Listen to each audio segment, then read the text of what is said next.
We're really getting conversations going. We're starting new ones. We're retouching old ones. And next up, as always, I look forward to this as much as I look forward to our emails from Tim Chrisman from Foundation for the Future. Tim, it's always a pleasure to introduce you and to hear what you say next. And I think you have some really important updates now we're going to talk about. And Inara is actually going to come back on and join us and I think do a little fireside chat. So we are looking forward to this next part of our conversations for the future today. Tim, take it away. Thanks, Meredith. I'm also excited to find out what I'm going to say, which is how writing my weekly emails goes. I'm like, I wonder what I'm going to write today. Let's find out. It's an adventure. So you find out almost the same time I do. Well, yeah, I know there's a lot of exciting things going on. I mean, we're heading into spring now, so lots and lots to talk about.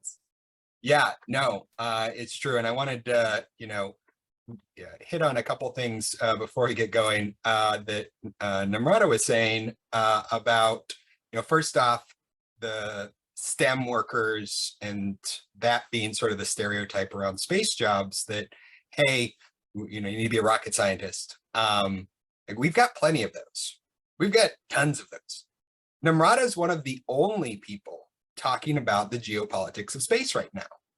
And it's not because we don't need people talking about it.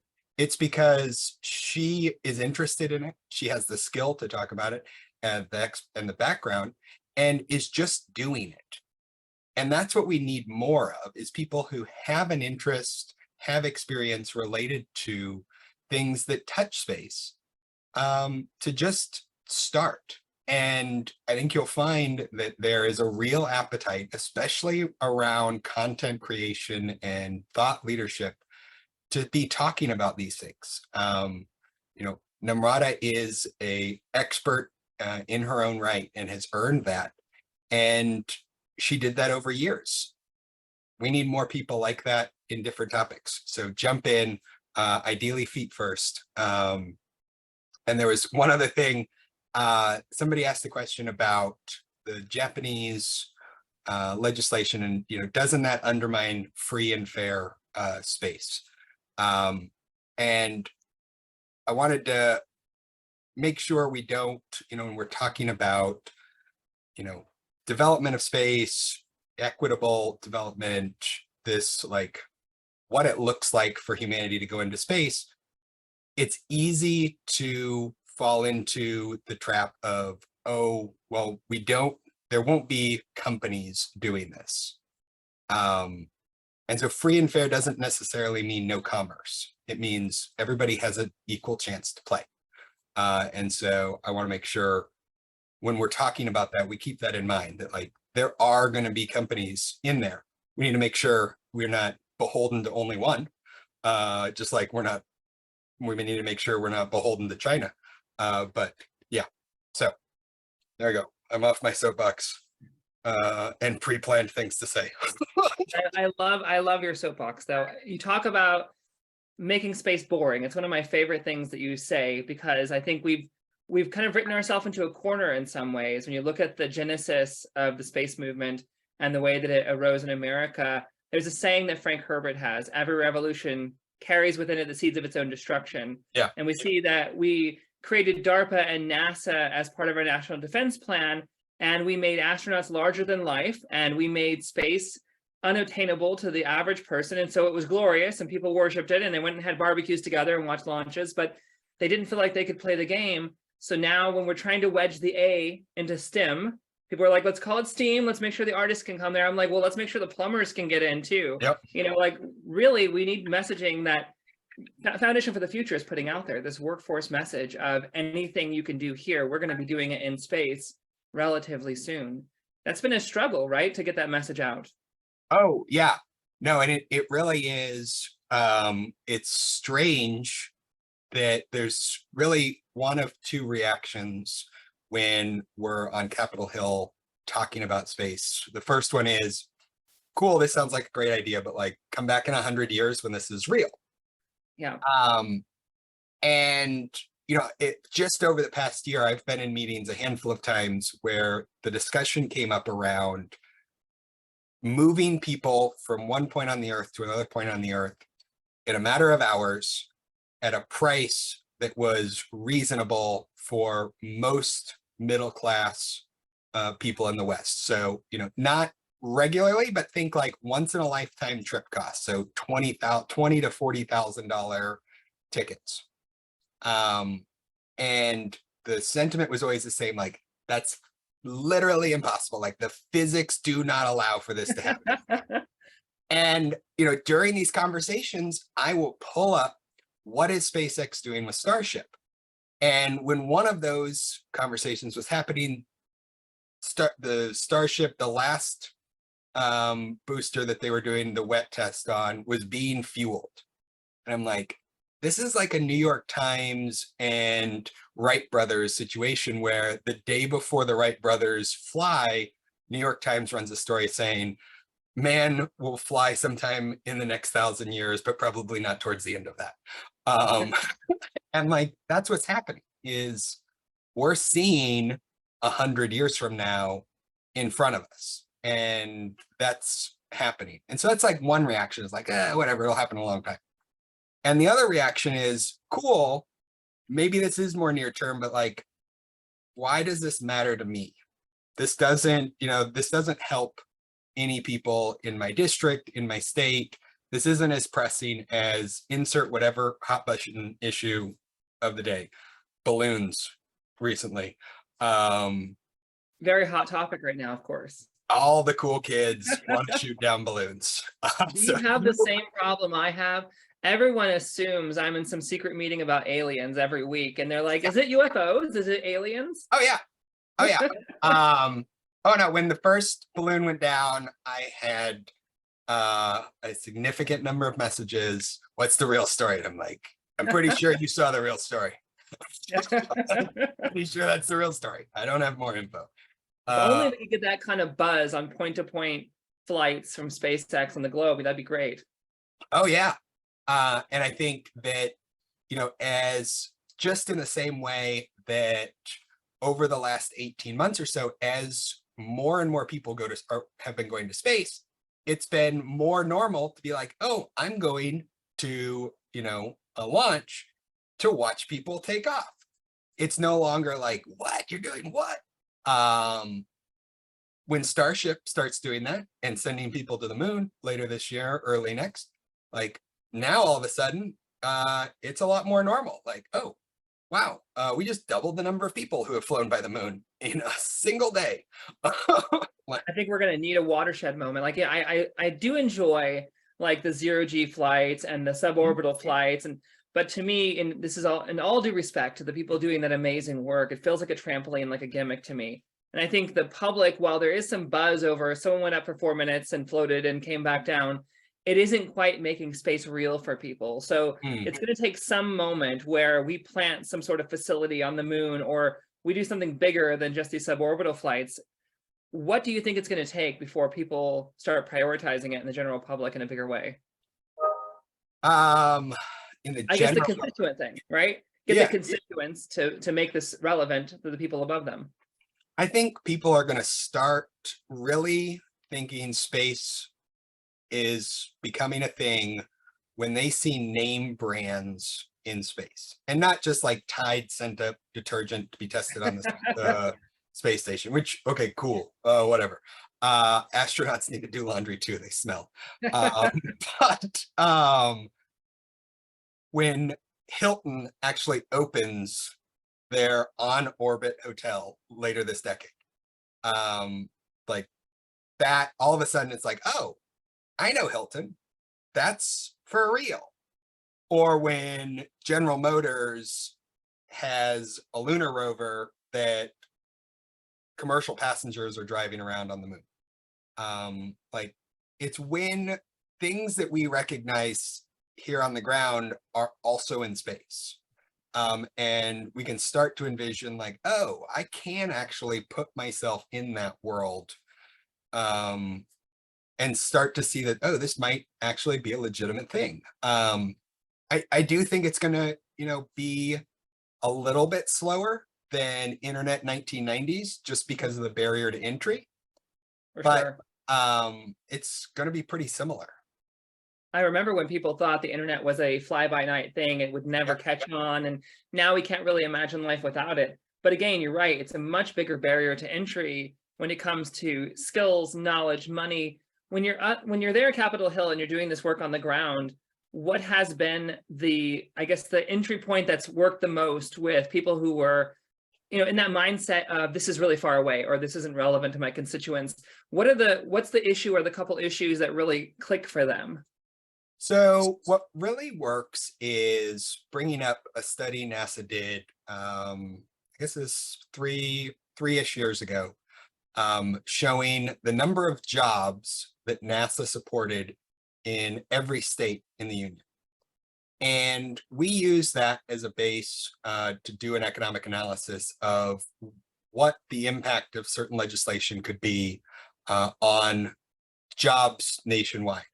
But even just where NASA was at 3 years ago in terms of the economic impact of space from NASA's budget, not commercial space, not DoD, so less than a third of total spending for space, no state in the union saw fewer than 100 jobs created as a result of NASA's investment in the space sector. That includes Iowa, that includes Idaho, that includes Kansas. Like, every state had at least 100 jobs. The majority had over 1,000, and the average number was between 3,000 and 6,000. Like, that's huge. These are jobs that pay 20 to 60% higher wages than their comparable job in regular industries. And that's, again, only a third of the total spending on space. And by some accounts, some of the less efficient spending on space. So, like, that is what really gets attention, that, hey, you're a representative from Maine, a representative from Nevada. You don't think space is for you, it's for your neighbors. No, look, here's the number of jobs you have in your state right now as a result of space. And here's how many you can have in 5 years with some prioritization of investment from DoD, from NASA, from other government agencies. So that's really what lands well in Congress, is this can create jobs. Numbers work really well, absolutely. So first you're hitting them with, this is already creating all these massive, jobs in your state, and now look how much more we can create for you. Do you have conversations about the educational situation as far as how do we transition our workforce over for space? How do we start targeting it within the educational system now, especially when there is no way to make sweeping changes across the board? Yeah. No, one thing we've really focused on is treating space like a pressure valve for the workforce. And this has seemed to resonate really well in places with oil and gas workers, with manufacturing, with mining. When we talk about how reskilling these workers to be space ready is a relatively short process, think weeks or a couple months, not years. And the skills that they have for the original job they had, oil and gas, for instance, don't go away. If you're fitting a pipe for an oil well or a gas well, or you're fitting a pipe on Starship, the mechanics are pretty similar. If anything, doing it for the space sector is going to make you a more proficient operator if you ever go back to your original industry. And so treating it as that safety valve when we're talking with community leaders, community college leaders, and saying, look, you can prepare your institutions, your educational systems for a space-ready future. And if there's a downturn in your sector, you then have the opportunity to reskill these workers and turn around to the space sector and say, hey, we've got the workforce you need. And in many cases, the space sector has been counter-cyclical in terms of its growth vis-a-vis the standard business cycle. And so that is something that's gotten a lot of traction when we talk with community leaders and local leaders around the country. Well, I think in a lot of ways, NASA is kind of like a readiness pool. So a lot of the work, a lot of the projects that are being done from the outside can be argued to be wasteful and aren't really going anywhere. But really, it's like keeping that entire industry on retainer for the future that we're trying to build out. We could probably make the case that if we do this right, if we were to create a transitional program for all these industries for space, that we could create a readiness pool in the private industry outside of space and have that ready to launch whenever we need to. You say a turnover of a few weeks. That's pretty amazing. Yeah, no, and if there's, one thing we've learned with this conflict in Ukraine, it's that if the industrial base loses the capacity to do something, and I guess we saw this with the pandemic too, it's more prevalent with the defense industrial base with Ukraine right now. If that skill or the companies that do the work have atrophied because they only need to supply enough ammunition for training needs, that's a 3 to 5 year process to get it back. And so we're seeing a lot more interest now here in DC that to figure out how do we ensure that we're not wasting a ton of money, but we're still able to ensure that there's this on-demand capability to ramp up production in case of a conflict. Because there is this sense that the US and China are going to do what the US and Russia is doing right now in just a matter of years. And so how do we make sure we're ready?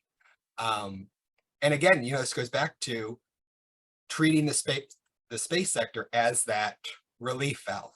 Hey, if you have space workers who can double as machinists at an ammunition plant, it's probably a useful thing to keep them employed in the space sector until you need to ramp back up production of ammunition.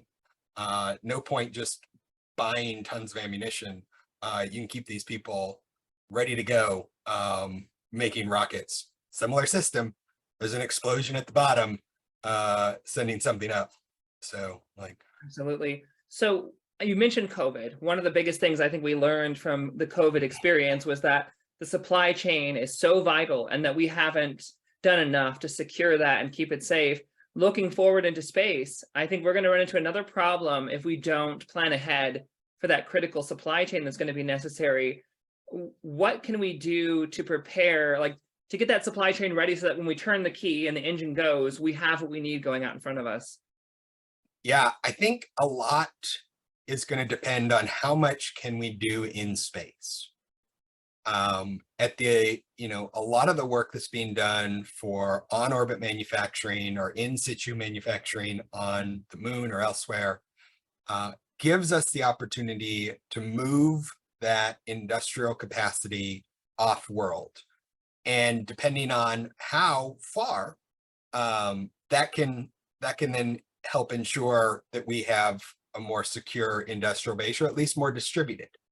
And so I think in encouraging and incentivizing these companies, whether it be space industries in Australia, or, to orbit fab here in the US, how can, I think, policymakers start messaging that this is a good thing? They don't need to have a contract.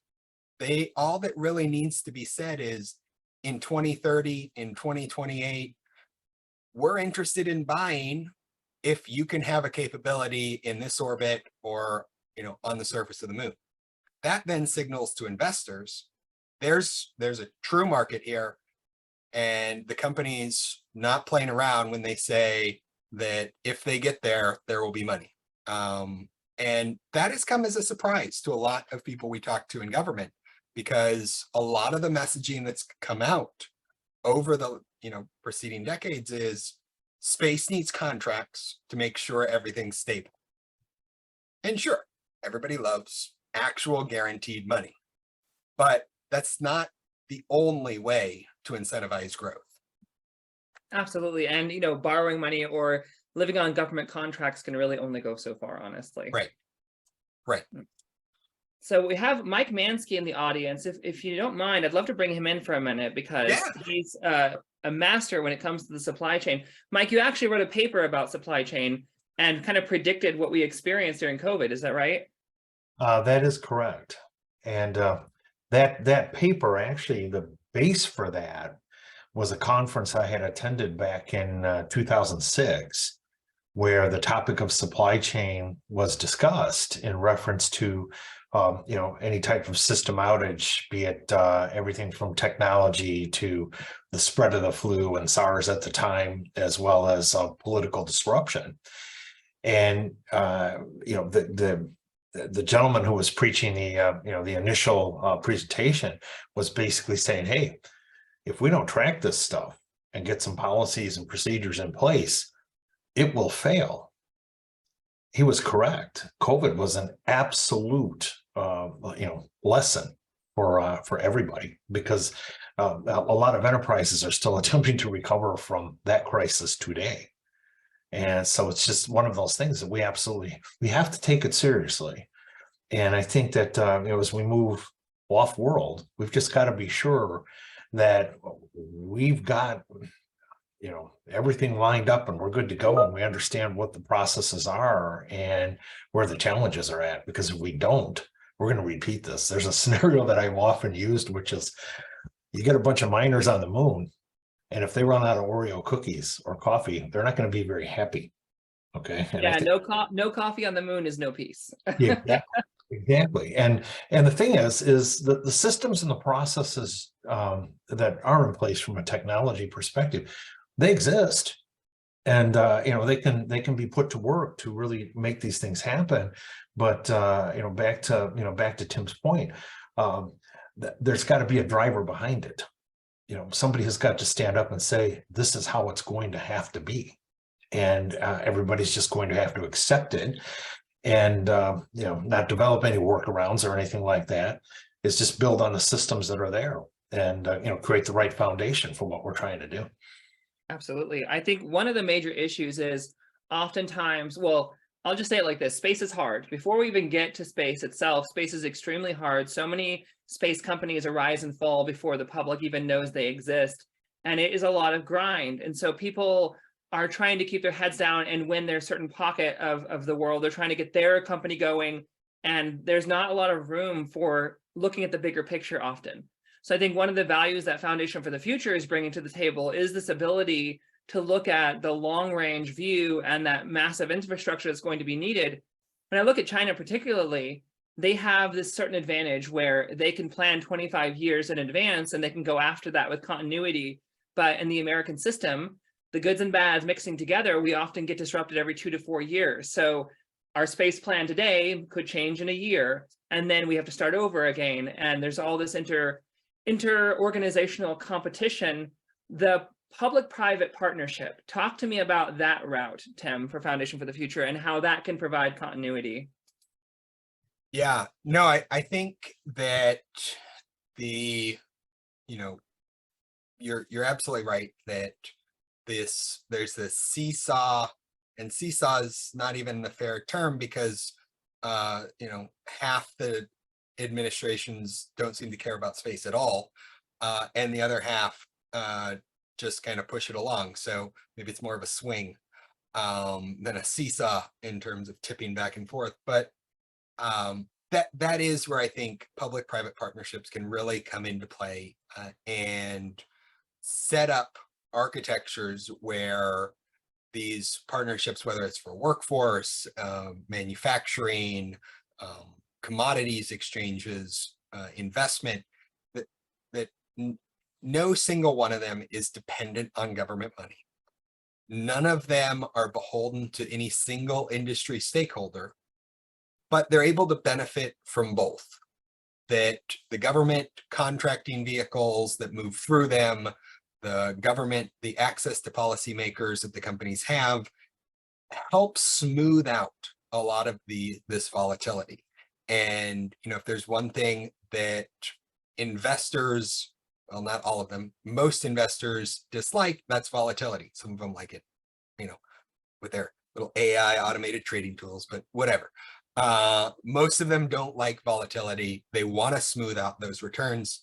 And so if there are ways to do that can leverage that connection to government and still move at the speed of industry, that's really that sweet spot. And so that's a lot of what we advocate for when we're talking about investment, we're talking about workforce, is how do we set up these enduring institutions, even if it's just an informal coalition to start?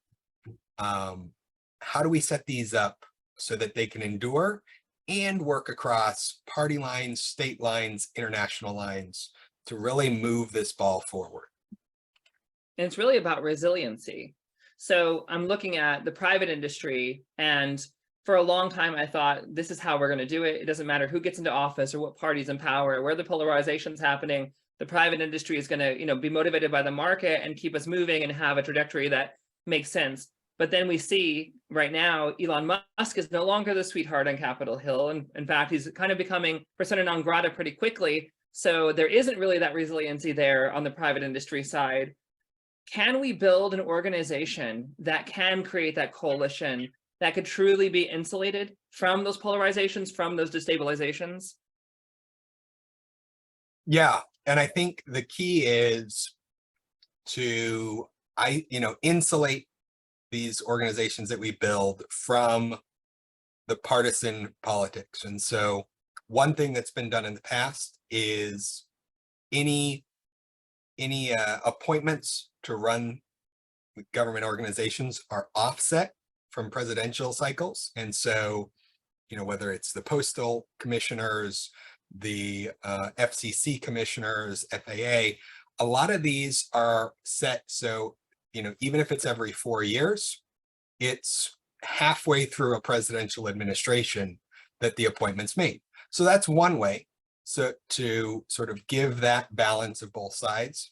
Another way is spreading out who does the appointing. Some positions require Senate approval, some are just presidential appointees. Some of the things we've designed also give the House of Representatives appointment positions. And so now every body of government, except the judiciary, we left them out, gets a say in the people who are running some of these organizations. But at the end of the day, I think that having those appointees do the running of the organization is going to end up being the problem. Government still needs to have oversight and input into these public-private partnerships. But if we let government run them, it's just going to slow things down. It's going to end up being sort of a new shiny version of existing contracting systems and processes, because that's just the template those government people are going to bring to it. They're going to talk to their friends who, share the FAR or other contracting rules, and it's just going to be how it works. Versus if it's a business person, they're going to bring the processes they had. Nothing nefarious. It's just, it's the nature of the machine. Yeah. Yeah. So Nino, are you still on the call? Yes, I am. Very, very interesting. So no one knows the siloing issue with the government like you do.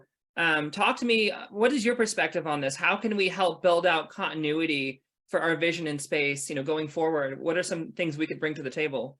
I think what Tim was saying is absolutely brilliant, and those are the challenges that we're going to be facing against a China that throws money at everything so fast and scaling. So the public-private partnership as a service. Think about what we're doing at the forum to create the ecosystems like Tim and all of the people that have the same drive, mission, diversity, bipartisanship. Those are key things for the United States of America in this moment in time, next 5 years, to set up. The DTIP is a little blimp, right? It's me, Thomas, and 70 Inaras, and God, Jesus, I have Tim. I'm so happy to be able to, come in and talk about these things at this level.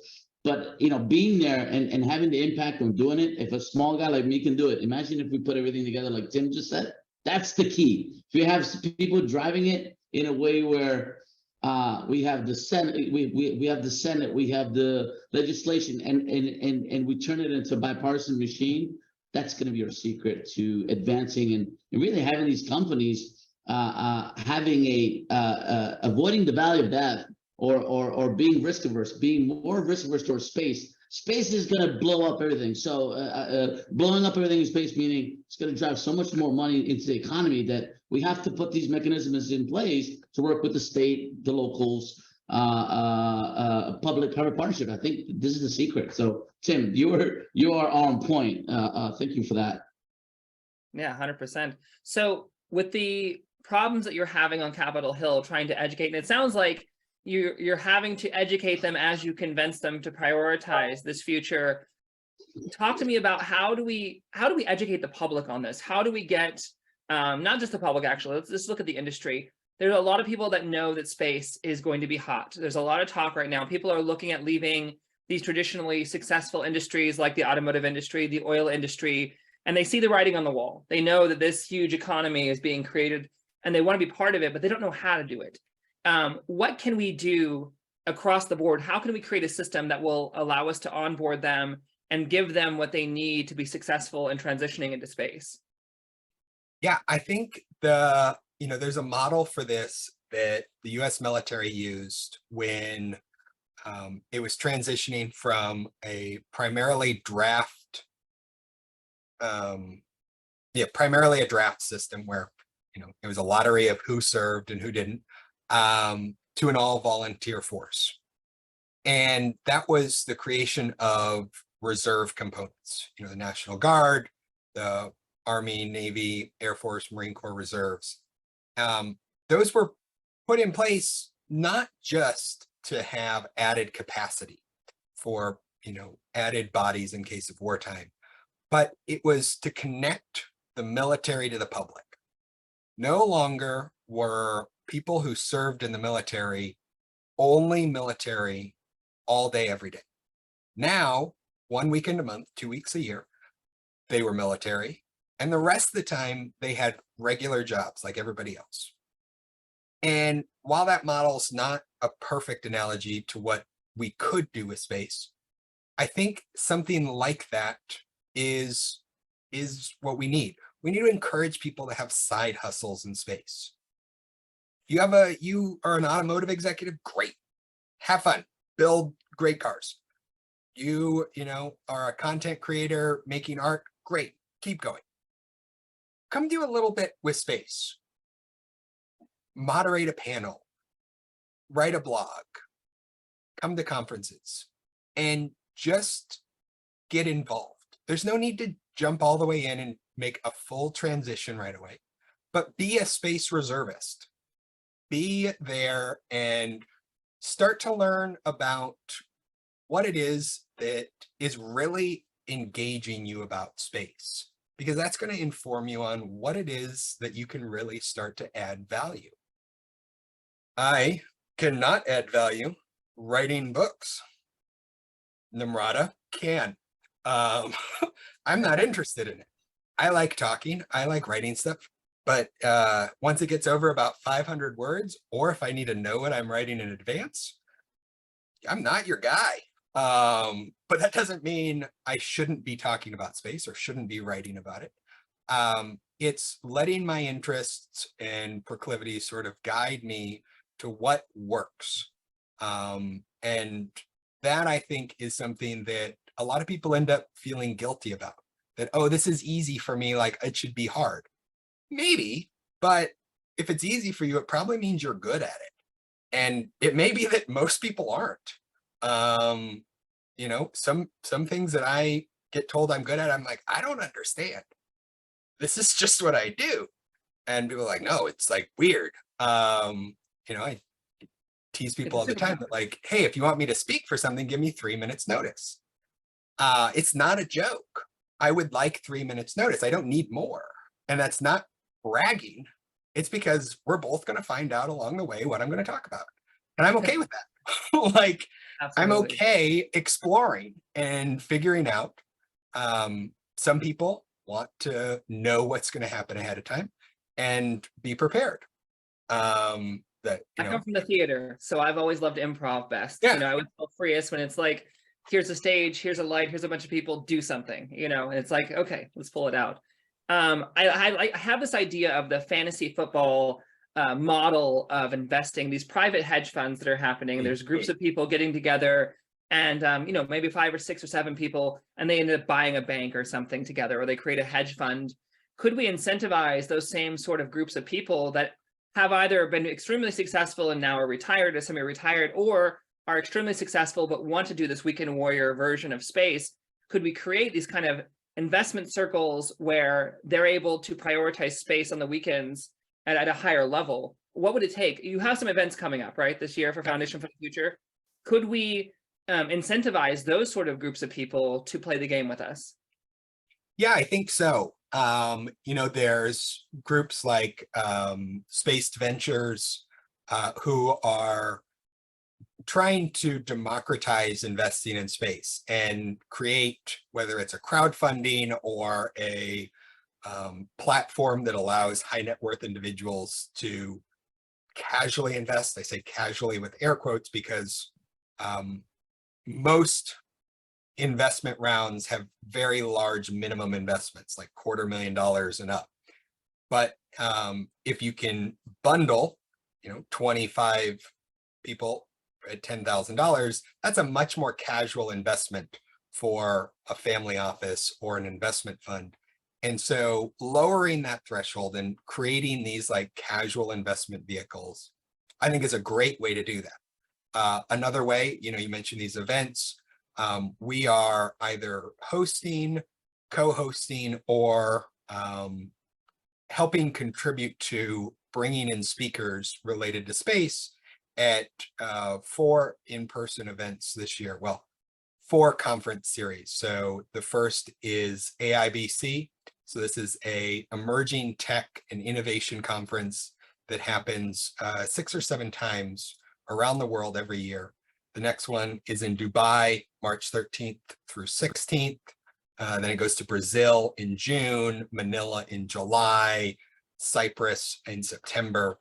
And it really helps connect those innovators outside the standard innovation hubs. You know, this isn't Singapore, this isn't Silicon Valley, this isn't London. But they're still high profile, fast-paced, exciting events. I think Gary Vee is speaking in Dubai. If anybody doesn't know who Gary Vee is, Gary Vee is his last name is much longer than that. I think he's Ukrainian. But a phenomenal marketing mind and just a great all-around human. But so we're partnering with these different events, AIBC, SALT. We're hosting a reception on the sidelines of South by Southwest next month. And a media group that I'm a contributor to is putting together a space investing conference in October. So that's Skytop Strategies. I put the links in the chat to the different events. But really the whole idea is go where space isn't and talk about space. Go to these places. SALT's a crypto heavy event, but ostensibly it's about alternative investments. Last year there was stuff on longevity, on psychedelics, on 3D printed meat. Most of the content was still blockchain, Bitcoin, crypto, words I don't know. And I felt really dumb, so I left and ate bagels. But they still had that alternative investment spin. And so we've come in and said, look, let's start positioning you all with space and start talking about space as an alternative asset class and set you all up. You know, traditionally their major backer was FTX. I have a ton of FTX swag that is now going to be historical artifacts to giant Ponzi style frauds. But, you know, hey, let's position you all in space and diversify outside of this. And so that's really how we're trying to do this, is getting out there where space isn't and talking about how space can affect these people that are there. I think this is one of the big things I like about Foundation for the Future is this commitment to getting space out of its own bubble and connecting it in as many different zones as possible. You mentioned crypto. You know, that's a world that's still very mysterious to me. I've been diving in for a couple of years now. And the DAOs, I'm really fascinated with the DAOs. I'm not so interested in buying pixelated art of dogs and things like that, but the DAOs are pretty powerful in the sense that they build really active community. You know, I've worked in social media for a very long time, and I've been at the very heights of it and the very lows of it. And it's frustrating and it's a lot of grind to really get anything out of it. And it's a rigged system. But I'm looking at the DAOs, and for some reason, they've been able to build very quickly. But also, when you see 1 million people in a DAO, that's 1 million people who are actively engaged and will actually respond and actually take action, where you may have 3 million people in a Facebook group and you get 3 people. Or, you know, you may be on Instagram with 1 million followers and 1 person comments. So something is pretty powerful going on there in this transition. They're creating new paradigms, and space has become extremely hot in those circles. I think there's a lot of potential there to engage the existing DAOs that are focused on space, like MoonDAO, for instance, which has already sent someone to space, already launched satellites. And one way I really think it's the newest revolution. We saw, you know, government space from NASA and DARPA. Then we had the revolution for private space. And now we have this new space revolution where it's really detached from the market. And so when I look at the investment models in the DAOs, it isn't about those traditional models of risk and exit. It's really almost theological or ideological. If they like what you're doing and it's cool enough, you may get the funding. Yeah. There really is, you know, and we've looked at these DAOs and how can the foundation leverage that model when we're doing decision making, when we're setting up these processes for what we're advocating for, where we're advocating. And I agree. I really think there is a useful, you know, this is a useful mechanism to really engage the community and get more traction around people who are, you know, committed and engaged. Yeah, and you're right. You know, when you talk about the investment model, there is, you know, investment in space is clearly working. The venture capitalists, the billionaires, there is a level of investment that's going into space that was unheard of even 3 to 5 years ago. But it's still not quite right. And I don't think the answer is just, oh, we need more government money. I do think there is a need for changing a little bit how some of that early stage investing happens. Not necessarily just, you know, throwing money at innovators and their ideas and hoping it works, which is a crude and semi-insulting way to describe venture. But in a lot of sectors, that is what happens, especially when there's a boom. Often like throwing mud against the wall, for sure. Right. There's this like almost hyperactive nature to venture that once things start ramping up, then good money just starts being thrown after bad, with the operating concern being we don't want to miss out. You know, we only have to get 1 in 10 right. So like, let's just, you know, hopefully some of this sticks.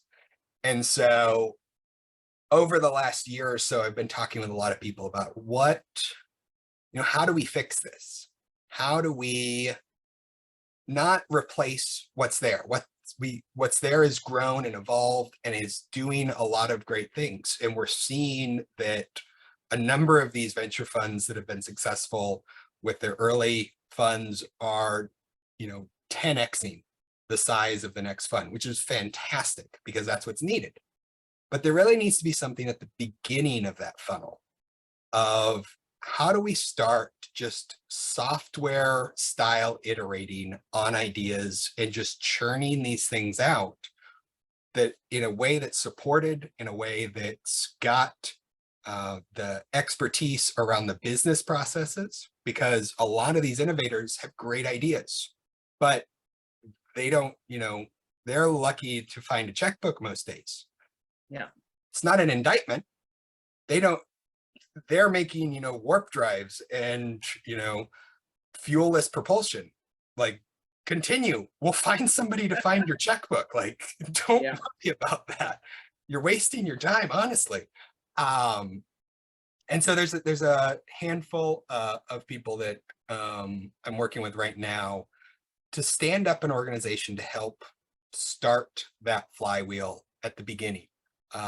There's a lot of incubators and accelerators. I think somewhere like 6,000 to 8,000 of them in the US alone. Wow. That provide a lot of mentorship for innovators, but not technical due diligence and technical validation of the ideas. You may have an idea and get accepted to Y Combinator. When you come out the other side, your idea may not be any more technically refined than it was when you started. Now you're going to be a much better business operator. What we want to do is that technical validation and alongside the mentorship and coaching, and really build teams around ideas that end up being successful. And Yeah, at the end talk of to the me day, about Venture Studio. what? So this would be Venture Studio then. This would be a venture studio. Yeah. Okay. So yeah, definitely. Help me understand where you're at in that process and where it's heading in the next year or so. Yeah. So we're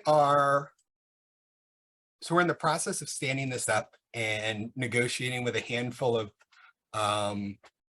technical founders or people with great ideas to bring them in to the early portfolio and start to form that nucleus of what will end up being 5 to 8 companies a year that we run through a program where we systematize the accounting, the marketing, the all of the back end processes that have to be recreated every time you make a company. We systematize all of that and spend 6 to 8 months of the year for each of these companies trying to break the idea. Okay, founder, you and a partner are going to figure out how to make this fail. Find out where the customers are, the customer solution doesn't exist, where the technical problems are, break it. And ideally they do. Ideally, we're able to find and break these ideas early on. And if the problem's correctable, we can correct it. If not, great. Now we've got an innovator who found a great idea, ran it to ground. They have closure. We can put them on a new problem. And rather than the traditional, here, we're going to deploy money to 10 to 20 companies a year and hope one of them gets it right. We want to devote a lot of time and effort into 5 a year in the hopes that 5 of them get it right. So really you're midwifing, you're midwifing this experience and you're ensuring that they have enough lead time or lead room to be successful. So it's not just a good luck, I'm going to throw you off the bridge and hope you swim. It's more like I'm going to teach you and walk you through it and get you there. Yeah. And the idea is Sarah, it is like an entrepreneurs in residence program, institutionalized. And the idea is a lot of the overhead that comes with starting a new company, that could be spread across 5 simultaneously, like a seed stage company that doesn't need a full-time CFO, doesn't need a full-time HR person. And so we're able to take that overhead, spread it across the entire portfolio, and now rapidly iterate with the funding that would normally be going to a single company rather than having to deploy that spread out all over the place. And so that's the idea, is get those efficiencies in the overhead, use that sort of entrepreneurs in residence program, connect with programs like SkillBridge that help veterans find jobs as they're transitioning, leverage that, because a lot of these people coming out, especially like the special operations community and the shadow warrior community, are entrepreneurial. They've had to figure things out as they go. And so bringing them in, setting them up and saying, look, the military is paying your salary for 6 months while you intern here. Our goal is you're running a company when you leave the service. Like that's a powerful thing for transitioning vets. That's amazing. That's absolutely amazing. So is there a formal connection now between Space Force and this initiative? Have you created those partnerships yet? So we're building it with the entire defense community, intelligence community, to get a sense of where is it that they see needs, and then how can we commercialize solutions that'll also close their gap. If it's a there are situations where it's a super niche capability that only the CIA needs it, that only Space Force needs it. You know, I'm thinking directed energy weapons. Cool. They're the only ones that need it. There's not a great commercial case for that, unless remotely, you know, cooking food. But like, okay, cool. And maybe there are opportunities for doing some of that. But for the most part, we're trying to find those places where, you know, maybe it's a payment processing, maybe it's insurance, maybe it's capabilities that will support the defense industrial base while being commercializable. That's a word.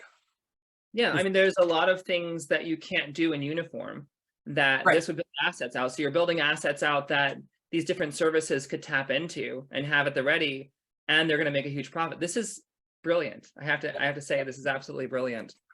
So how much room is there for investors to come in? You know, investors that want to throw their money in and watch this thing rise. How much room is there for them to attach themselves to this at this point?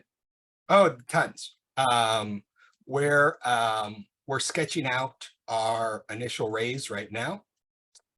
And outside of that initial raise, all of the companies that were forming and running through the program are going to need to be funded when they come out the other side. And so whether we're using special purpose vehicles to do one-off funding, or we end up raising a larger fund, the idea is build that base of investors, that network of investors who would want to invest in this capability later on. That, you know, maybe they're funding Series A rounds or later, and they see lots of deals. They're like, look, I don't know if this is good. I don't know if they're ready. But we can help run to ground whether it is. We'll break it. We'll come back to you and be like, hey, yeah, they are effing incredible.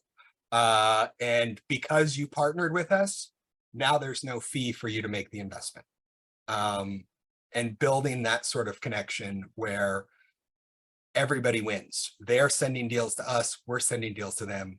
And ultimately we're able to help create that free and fair space economy. So Correct. Sarah and Nino look very excited in the chat there. Absolutely, me as well. I love when you just, you know, jump into a call and go, Tim, and you say you don't know what you're going to talk about, but my mind is blown. I would love to get any questions. Sarah or Nino, do you have anything you want to talk about as far as this goes? This project, I think it would be very useful for Space Force, especially.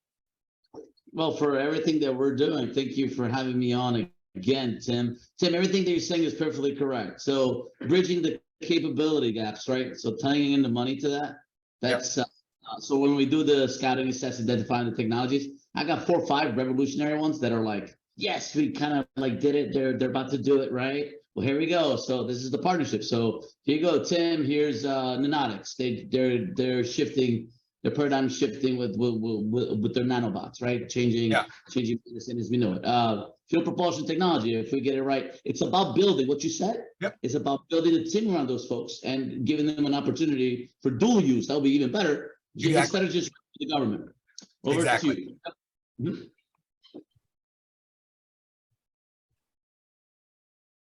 Absolutely. So any other questions? If you have any questions, put them in the chat, or feel free to jump on and speak directly with us. Mike, from your perspective, you come from the world of business and technology, especially global business. Looking at what Tim's talking about, what is your perspective on it? If you're still with us, Mike.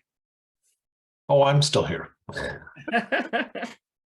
There's a phrase I'm going to use, and it's just something that it's what I preach to my team. And I think that it's important that as you know, we move everything forward, we understand it. Okay.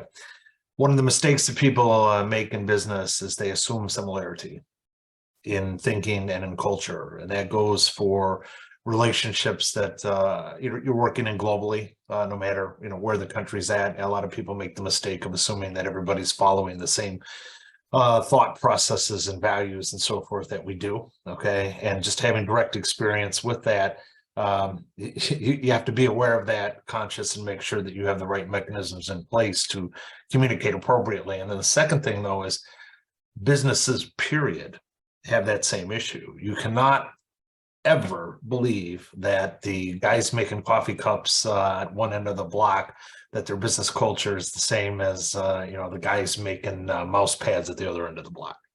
It's not. And that's just kind of a warning sign, if you will, that as we move this forward, we just have to have the right mechanisms in place, if you will, take advantage of machine learning, so to speak, because at the end of the day, we are the machines. Yep. That's a story for a different time, but Absolutely. Well, thank you so much. It's been incredible. My mind is blown. I'm excited for the future. Foundation for the Future is really bringing it full force this year. Oh, I agree 100%. And that was such good conversations. That's why I think we keep doing these conversations, and all the topics, they're new every single month, and it's getting people excited and it's starting conversations and connecting people, whether it's here or whether it's on LinkedIn or in person. So Inara, thank you so much. Tim, thank you so much. And everybody for being here today. Just keep a lookout for our next one next month. And, we always appreciate your feedback. And I think everybody's kind of put their LinkedIn in the chat. So feel free to reach out, say hello, ask questions. At the end of the day, this is what we're doing and we're helping each other out. So this concludes our conversations for the future today, and look forward to seeing you next month. Take care, everybody. Thanks. Take care. Thanks, Meredith.